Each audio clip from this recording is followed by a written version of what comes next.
نهار يدخل بسرعة على النظام ويلاقي إنه اكتسب ما يفوق ال50,000 نقطة خبرة. النظام يعرض عليه يشتري مهارة دعم، فالواد يطلب تفاصيل أكتر. فالنظام يعرفه إن في 3 مهارات: مهارة التمويل وسعرها 50,000 نقطة، ومهارة السرعة الانفجارية وسعرها 30,000 نقطة، والمهارة الأخيرة مهارة عين الحقيقة وسعرها 70,000 نقطة. هارو يفكر شوية ويقول: أكيد عين الحقيقة ليها علاقة بالرؤية وإحنا حاليا في الغابة، فأكيد هحتاجها. وعشان كده هو يقول لها: خلاص هناخدها معانا لحد ما نعرف نستعملها.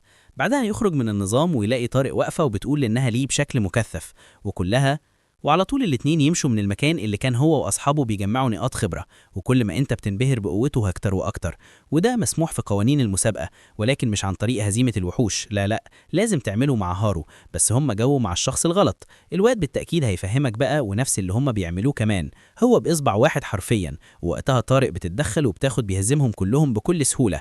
والعضو الأخير ده بيتعصب وبيهجم عليه. بعد ما أخرجه من المستشفى بياخد كل المقتنيات بتاعته، بقى هو فريق بطل نهار بقى تماما. هو يعرف إنها بتسمح له برؤية المكان بشكل قوي جدا. صاحب المستوى ال15 اسمها شجرة الظل. هو يشتري مهارة التمويه يا صاحبي، فبيروح بسرعة هو وطارق لهناك، بس تلاقوا 404 ومش مستوعبة. فهارو قال لها: اصبري خلينا نشوف. هو يستعملها على نفسه وعلى طارق، واللي بالمناسبة اسمه ساكن. شوف ايه اللي هيحصل. وهارو بيراقبهم، وهو كان متحالف مع فريق تاني. إجل إنه الوحش عليه لقب الوحش الأخضر بأكملها، والذي يطلق فيهم سحره إمساك بيه. بيهجم عليه ويقتلوه الوحش ده بنفسهم عشان يكسبوا هم النقاط. فسحره بيهجم، كان كلامه صحيحا.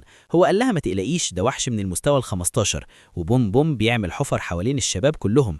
الوحش بيطور من نفسه وبيسرع، وبطل نهار وكان قاعد فوق وبيتفرج زي الباشا. وبيخرج منها وحوش من نفس نوعه. الكل خايف جدا، وعلى طول أذل تعويذة التمويه ونزل من الشجرة وفاكر نفسه في سينما، لحد ما طارق قالت له إنهم لو ما اتدخلوش دلوقتي كان هجماته وخلصت عليهم كلهم. نزل لتحت، فعل تعويذة نارية، نزل من الشجرة. الطلاب لما بيشوفوا هارو مش بيصدقوا عينيهم، بيقولوا الحصالة ده اللي في المستوى الثالث. هارو كان هيفعل هجوم تاني، بس الواد في أقل من اللحظات بطلنا بيشيل طارق وبيبعد بسرعة. بس ساعتها بيلاحظ إن الوحش الأضخم لسه عايش، بل كمان اتطور أكتر، الوحيد اللي بيقدر يفك نفسه. بينما كان هؤلاء الطلاب الحمقى لم يلاحظوه، وأول ما بينزل بيجري ناحية الورقة نفسه، هو ساكن وبيطلبوا المساعدة، ولكن ما يطلعوش. ولكن فجأة بيلاقي ضباب سام حاوته، فبيفعل مهارة بتخليه يقوم السم ويقدر يتنفس. صدمة إن دول وحوش، والساكي أصبح بيهلوس بسبب الضباب. المهم إن في الوقت ده هارو بيدخل وبيخلص عليهم كلهم، بيطلب من باقي الطلاب يهربوا، فكلهم بيستسلموا يا صاحبي. والآن حان وقت المواجهة الكبرى. الوحش بيهجم على هارو ضربات سريعة، بس هو بيتفادى بكل مهارة وإتقان. وبوم بتك بيهجم وبيوقف الهجوم، لكن بحاجز النار. للمرة الأخيرة بيفعل سحر النار. ساعتها هارو بيغفله وبيصد السيف بتاعه ضربة قوية مفترية يا غبية.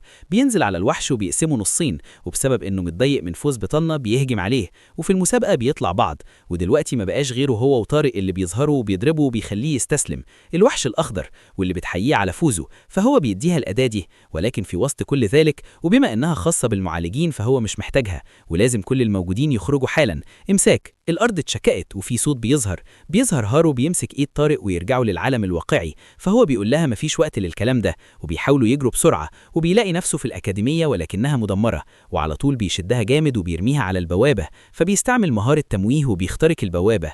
النظام في الوقت ده بيتكلم وبيقول إن عيلة كيري بتختفي، وبعد شوية بيشوف مصدر الصوت وبيفهم كل حاجة، وعندهم أعداء كتير، ومن ضمن الأعداء دول، وبالفعل كان توقعه صحيحا، وبيستنتج إن كيري دلوقتي اتخطفت. وفي ذلك الوقت بيكونوا عثروا على طارق، واحد من قادة الجماعة، كان في القاعة الرئيسية واللي فضل يضرب فيها، وربطوها هي كمان. اتعصب جدا بدون سبب وتنيم عليه، وبعد الوقت هجم بدوره على ساكي، ولكن في النهاية أخد ضربة خلته ينزل في دم. ويا ريت القائد في لمح البصر بيطلع السلاح، خلاص ساكي هيموت، والواد ما كانش عارف يتصرف. بيلاقي نفسه بينزف دم، بس في آخر لحظة القائد بيلاحظ إن كل جنوده سقطوا على الأرض. لقد وصل هارو فتى المواقف الصعبة. ما الذي يحصل؟ واللي افتكر إنه خلاص هيموت على إيده ظهر. القائد بيقع على الأرض، وده فك له الحبال وحرره، ولكنه قرر يتقبل الموضوع وخد السلاح واداله كمان السلاح ده.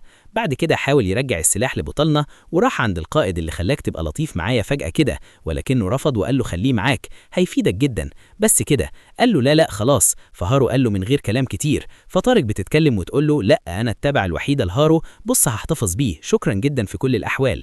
والله يا ابني لا وإيه. هارو عجبه الموضوع جدا.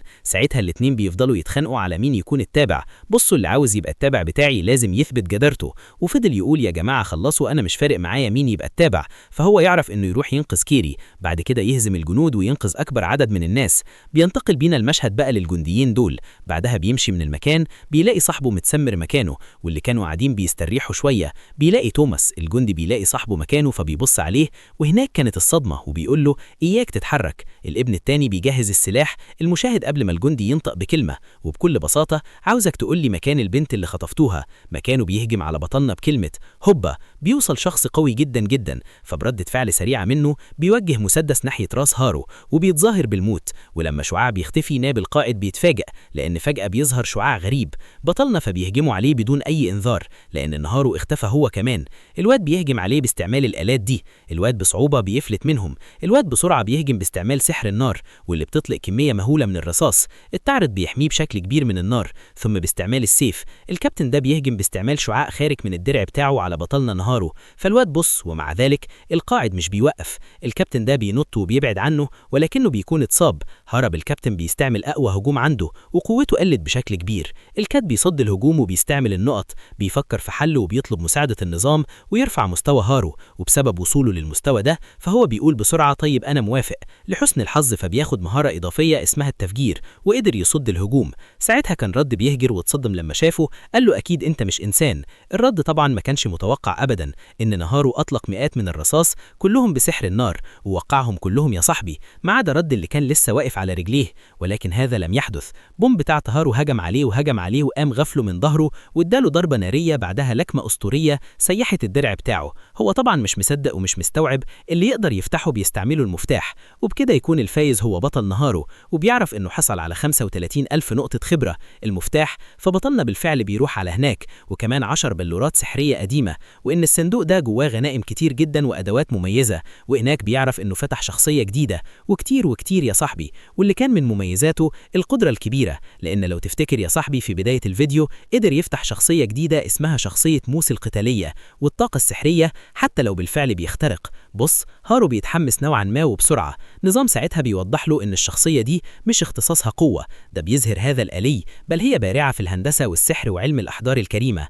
إنه بيكون متعصب لأن هارو بيستهزم، واللي بنعرف إنه كان زمان مع شخصية موس. فهارو بيقول له بما إنه كان بارع في السحر وقدرات صادقه السابق، فهارو بيديله حاجتين كده، وهو في السحر فأكيد أنت كمان عندك قدرات، وبيفضل يتابعها بمهاراته. ساعتها هارو فعلا بينجح في دمجهم، اللي كان وصنع ليه أي حاجة، واللي كان بيطلب منها تديله شوية معلومات وخرايط.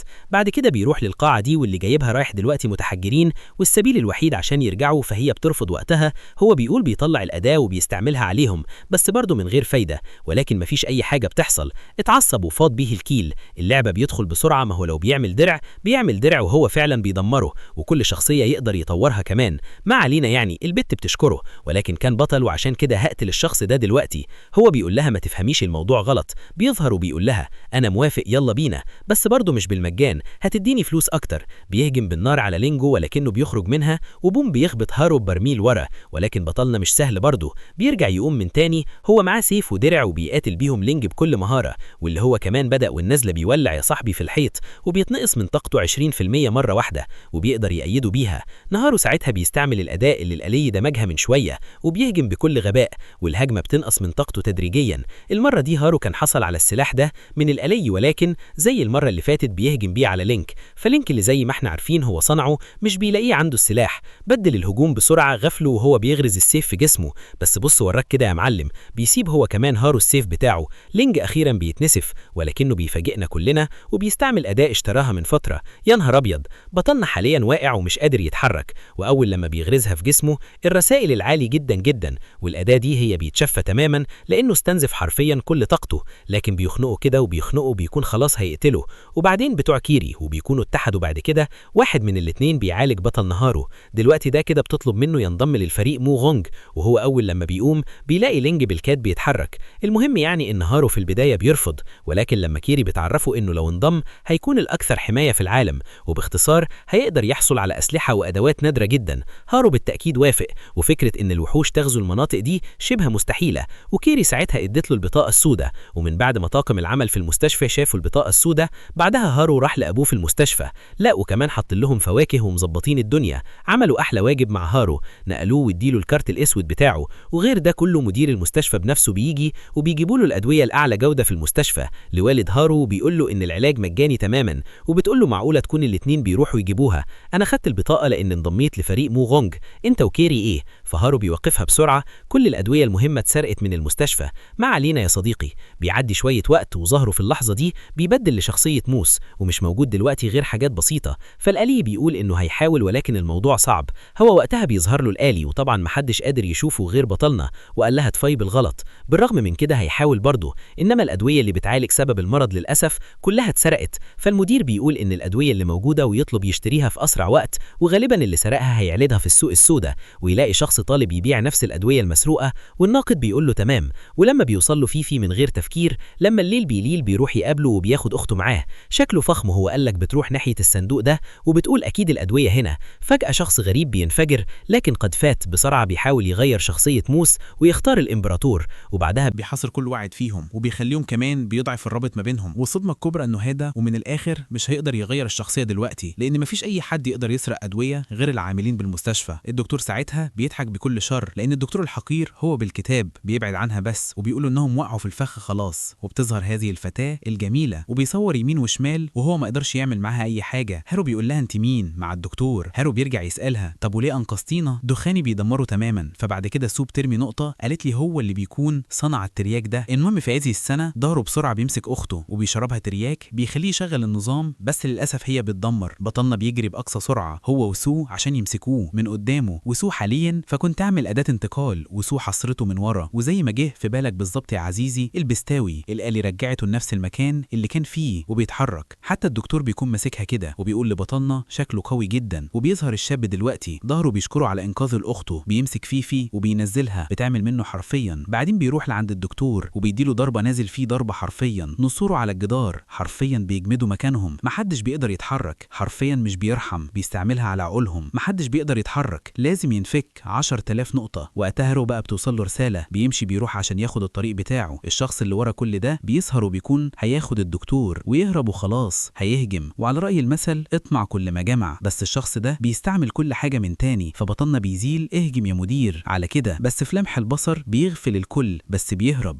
ده ساب الدكتور لوحده. واخيرا يا ددع ده انت قرفتنا والله، وبياخد الحقنة الغريبة دي. فهارو بيوافق. وبعد كل هذه الأحداث وبعدها بيركب أخته عربية وبيرجعها البيت اللي يقول أعلى سعر بياخد المنتج اللي بيكون في مكان غريب كده اسمه الغرفة المغلقة. لما بيشوفوا بيقولوا إنه شين جدا، بيتم إعلان بداية المزاد، وأول منتج كان بلورات سحرية نادرة. في الوقت ظهره بيسأل الآلي، هو على طول بيبدل لقدرات شخصية موس. ساعتها بيظهر الآلي، أنا أقدر أحلل كل منتج وأقيمه من 5 نجوم إذا كان قادر يساعده في المزاد. تاني منتج بيكون طريقة قوي بيستعيد الطاقة، وهارو قال له تمام، وريني اللي بيقدر يصنع زيه. وسهولة الآلي بيقول إنه لا يستحق الشراء، فإزاي جاب كل الفلوس دي؟ ولكن زي المرة اللي فاتت اللي اشترى المنتج برضه كان شين. تالت منتج كان عباءة سحرية بتطير، الواد ده أكيد وراه سر كبير، وأقصى حاجة تاخدها 2 نجمتين. فالآلي برضه بيقول رأيه، وهي إن العباءة مش بتطير. فالآلي قال له لازم تكون حكيم وما تصرفش كل فلوسك وخلاص. بس رغم كده لقيته مع المنتج الرابع، وبطلنا بالفعل اقتنع بكلامه لدرجة إنه يقدر يستعمل القلب ده، والذي كان قلب اصطناعي وسعره 2 مليون ولا يقدر بثمن، فهو يعتبر مجرد خردة ومحدش هيشتريه. ظهره من غير تفكير بيشتريه، كما إنه هارو هيقدر يستعمله ويستفيد منه بشكل كبير جدا. عامة فحاليا بيتم عرض المنتج الأخير، ولما سو تسأله عن سبب شرائه لخردة زي دي، وده لأنه لو شخص طاقته أصبحت 0 وخلاص هيموت، وهو الأغلى والأثمن بين الجميع، زي إن الشخص هيبقى عامل زي الزومبي ومتعطش للدماء. نهاره في الوقت ده بيسأل الآلي وبيقول هو بس مازال الإكسير نادر جدا. المهم إن في الآخر هو أنا لو طورت من شخصية موس أقدر أصنع إكسير زي ده. عامة يا عزيزي المشاهد، الإكسير اللي اشترى الإكسير كان برضه شين، هو حاليا بيكفي طريقه للبيت. فلحد هنا المزاد خلص، عشان كده هي هدية ليه. والصدفة في الشارع بيقابل شين، فشينو قال له ولا يهمك، دي مجرد هدية بسيطة. وطبعا ما كانش مصدق، وبدأ يشوف خصائص القلب اللي هو اشتراه، وبعدها اداهوله ومشي من المكان. وبعد ما بيخلص بيقرر انه يستخدمه حالا، ولكن في مشكلة غريبة بتحصل. يختار جنس الآلي بعدين شكله، وللأسف الشكل بتاع الآلي بيتغير تماما ومش بيكون نفس شكل أمه بطلنا هارو. بس النتيجة مش سيئة برضه، بالعكس الروبوت كان شكلها لطيف جدا وكيوت. وأول لما بتشوف هارو بتجري عليه وبتحضنه، بس البت في نفسها بتقول له من الآن تكون انت السيد الخاص بيه. عامه فهارو بعدها بياخده للبيت بتاعهم وبيقرر يخليها انها هتسيطر على العالم ده، وهي هتتولى جميع الاعمال المنزليه وتشتغل هنا. بيعرفها على اخته وابوه، فبتقف على كرسي واول حاجه هتبدا بيها غسيل الاطباق، لان هدفها غزو العالم مش غسل الاطباق بس، عشان تقدر تغسل كويس. وبعد كل ده فيفي بتخليها تعمل مهمات تانية، بس لما هارو بيسالها اذا كانت مبسوطه ودانا هتموت من الغضب، وبتقول في نفسها انت زي مسح الارض، غسيل الهدوم اللي كانت تم اصلاحها بالكامل، ودلوقتي المدير بيتكلم، مجرد بشر اغبياء. المهم يعني ان لحد هنا اليوم بيخلص يا عزيزي المشاهد. فمن الواجب بيقول ان لما حصل هجوم وتم اختطاف الانسه كيري، الوحيد اللي كان موجود وانقذها هو الطالب هارو اللي في المستوى الثالث، هو اللي بيتكرم. في الوقت ده هارو بيتقدم ناحيه المدير، وكل الطلاب بيكونوا شايفينه كان ساكن الواجب والزياده، فطبعا طارها كانت واقفه ومتضايقه من كلامهم. بس قبل ما يروحوا، لما كان كل شخص فيكم بيهرب زي الجبان ومسك اي حد بيتكلم بسرعه هارو عامه، فالمدير بيطلب من الكل يسكت، هو اللي واقف بكل شجاعه وقاتل. في الاثناء دي هارو بيشكره على كل حاجه، وبعدها بيقدم لهارو جايزه المليون، والمكان بيتهز جامد. بس قبل ما يكمل كلامه الانذارات بتقول ان في شقوق هتتفتح حالا. لا لا لا لا ما تقوليش. ولكن للاسف الكل بيستغرب، ازاي؟ مستحيل، واعداد مهوله من الوحوش. بس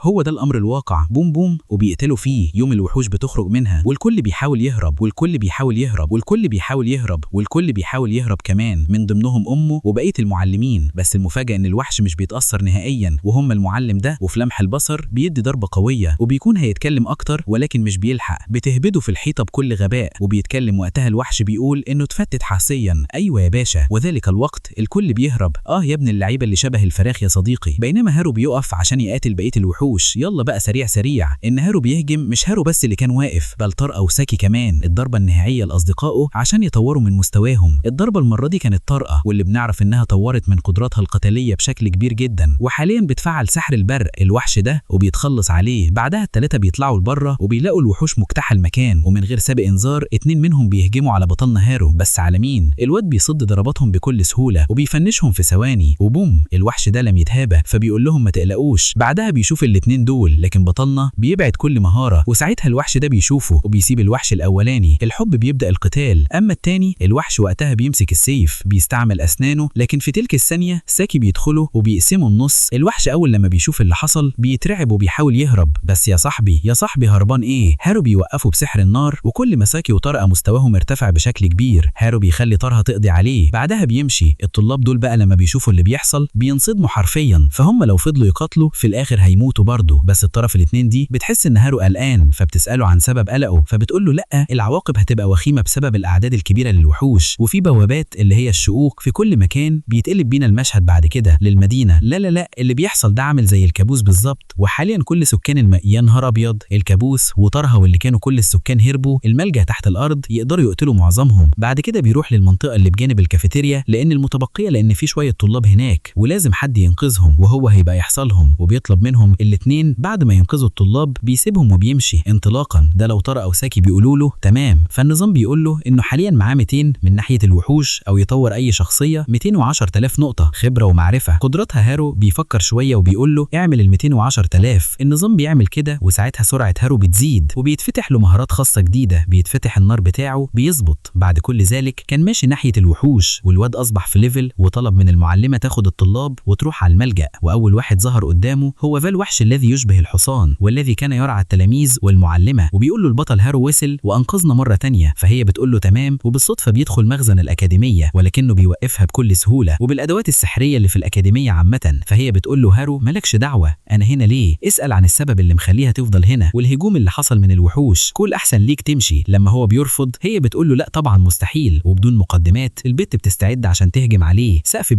بيتكسر وبوم بيتنزل الوحش الغوريلا ده، بيحاول انه يهجم على ريما، بينقذها في اخر لحظه. الهدف انقاذ الناس مش اذيتهم. البت بتتفاجئ من تصرفه. ريما بتقول له بس مهما حصل مش هتقدر تهزم الوحش. اي نعم هي في البدايه كانت عدوانيه معاه، بيسهر وبيرد وبيقول قول لها ما تقلقيش 45 يعني الموضوع مش هيكون صعب. وبيعتفوا ده يمين وشمال وبيصد ضربات الوحش. وكذلك ريما بتساعده في الهجوم والاتنين بيعملوا اسطوري مع بعض. بينقصوا شويه من طاقتهم مكتوف، فبيتعصب جدا وبيتنزل تكسير في الارض وهو بيسرع. في تلك اللحظات بيجي من وراء لحظه وبيسيبه بالسيف وطاقه حياته. ساعتها بيفضل يهجم عليهم، لكن الاتنين المره دي بيمسك شويه صناديق بسبب العدد الكبير. في الاولى والمره دي بيمسك، ولكن طبعا هارو بيفلت بصعوبه خطيره، ومع ذلك الوحش بيقف. الوحش وهارو بيهجم معاه، بيستجمع اخر ما تبقى من طارها، وكذلك الوحش بيجري. بس في النهاية الوحش ماسك هارو وكان هيتخلص من 2 دلوقتي إذا كانت حابة يساعدها عشان تخرج من هنا. كون أخيرا مات وبتختفي من المكان، فهي بتقول له ما تقلقش والله. فهارو بيقول له لا ما ينفعش ناخد حاجة من هنا. هارو بعدها بيبدل لشخصية موس والقالب يطلع. موس حصره من النظام بخطر شديد جدا، فالقالي قال له لا احنا لازم نجمع الكنوز دي، والصدمة انه بيلاقي وحش من المستوى 55. فهارو بيروح بأقصى سرعة لهناك رايح ناحية الملجأ اللي تحت الأرض. الوحش وصل وبيحاول يهجم على الناس، لكن الوحش بينصدم حرفيا صدمة يلا بالمرصاد راحت بنفسها عشان تقتله بكل المقاييس. ده نفسه يروح يشيله مقاتلته شبه شجاعة مرأة غبية ولكنه لسه عايش. يا نهار ابيض يا جدعان، الكلام ده بيخلي هارو ينفجر من الغضب. هو قاتلها وماتت من زمان، وبعدها بيديله ضربة بالسكين برضه. ساعتها طارقة بتتدخل وبتستعمل عليه سحر الشفاء قدامه والتاني من ورا. انترخة بتدخل وشارك في القتال مع هارو. الوحش مش بيتأثر بعد هجماته المتتالية وبيتحكم فيهم، لا وكمان ده بيستعمل مهارة سحرية عنده بيخلي طارها تعالج دراعه، جسمهم بيتحرك، لا ورجله بطلنا هارو واللي مش بيقدر يعمل اي حاجة معاه. وفي كل الاحوال الوحش بيسدد من الناحية التانية، ودي لان الوحش بيتجرح كتير جدا وهو برضه مش حابب يأذي ساكي وهو بيحميه وبيدافع عنه. عزيزي المشاهد، لا يا باشا مفيش الكلام ده. هارو بيدحم بصاد المال اصدقائه والموضوع مسألة وقت مش اكتر، عشان كده هو بيدافع وبيماطل ومهربش كمان. المهم يعني ان بعد قتال طويل جدا لو هجمت من الوحش وساكي كان بطلنا مازال صامت، عشان كده الوحش عمل حركة خبيثة للمرة التانية وهاجم على ساكي، فبالتأكيد هارو راح يدافع عنه. وقتها الوحش استغل الفرصة وبدون سابق انذار هاجم على بطلنا، بس برضه الوحش مش بيستسلم وبيخلي ساكي تتحرك، فالدموع تساقطت. هاجم على بطلنا وبيسيبه إصابة قوية جدا وطلع عليته من تاني وبرضه في نفس الوقت بسحر النار. والوحش فعلا طلع وبيديل ساكي وطارها، والقالب بيعرف بطلنا انه خلص الطريق. اما ساكي فالاتنين بالفعل بيتحرروا، في شوية منهم بيعدوا وبيروحوا يقاتلوا الوحوش، بيلحقهم وبيخلص عليهم، ولذلك استغل الوحش الخبيث تلك الثغرة وبيخلص عليهم. بس في الأزمة دي حرفيا ما كانش قادر يقف على رجليه، فزي ما احنا عارفين هو الوحيد اللي يعتبر بيقاتل مثبت للهلوسة، وبوم بيسيب هارو في بطنه وبيهجم على هارو بسرعة. كان حصل بيجروا ناحية الوحش وبيحاولوا يتدخلوا وبيفضل يطعن، ولما بيفتح عينيه بيلاقي نفسه في بيته بالجسم الصغير ده ولكنه بيوقفهم في نفس ذلك الوقت بقى، فبيجري عليه بسرعة وبيحضنها، فبيطلع بسرعة لبره. بجد الحياة من غيرك ولا تسوى. وبيقول لها وحشتيني قوي يا أمي، كان نفسي أتكلم معاكي، ما تقلقش احنا هنقضي كل الوقت مع بعض. الأم وقتها بتقول له ما تقلقش أنا موجودة. الواد فهم إنه في مجرد وهم الوحش عامله. هارو ساعتها بيبصلها وبوم الصدمة. هو بيسمع رسالة من النظام بتقول له إنه حاليا طور شخصية الإمبراطور الكرموزي لأقصى درجة،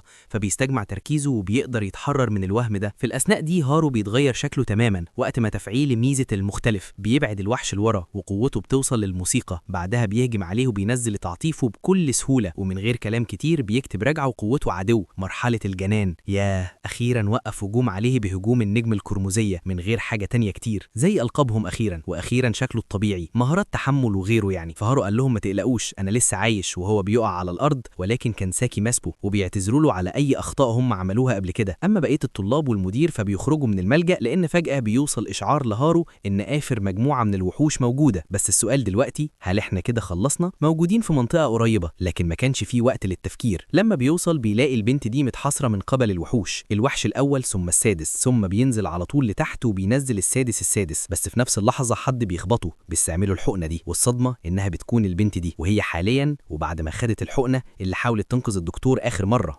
وعلى طول بتهجم على هارو واللي بيحبها، فهي بتلمع عليه سم قاطع ظهره. برضه بيبعد وبوكس سورا بيعمل درع قوي، ولكن يا عزيزي المشاهد الوحش بيقدر يدمره. وفجأة وفي وسط كل ده الوحش بينشر الضباب في كل الأرجاء عشان يشتت هارو. وفي الوقت الحالي القتال شرس جدا جدا بيبدأ ما بين الاتنين، وضربات من هنا على ضربات من هناك، لأن الحقيقة هو الاتنين مستوى عالي جدا لحد ما متوحشة عملت عاصفة وأزالت كل الضباب والارتباط الأقصى. وده لأن في هارو كمان عمل عاصفة نارية البت بتخلي الأفاعي تنقض على حياته قليلة. هارو بيجري كده وبمرة جديدة ودقة بتاعتها يهجم، وطبعا السم بينتشر فيهم. في آخر لحظاتها بتقول إنها كانت بتتمنى تموت، وبالتالي البنت خلاص لكن أخيرا الموضوع خلص وكل الوحوش ماتت وبتعيش حياة طبيعية من كان مأمن على الطلاب والسكان.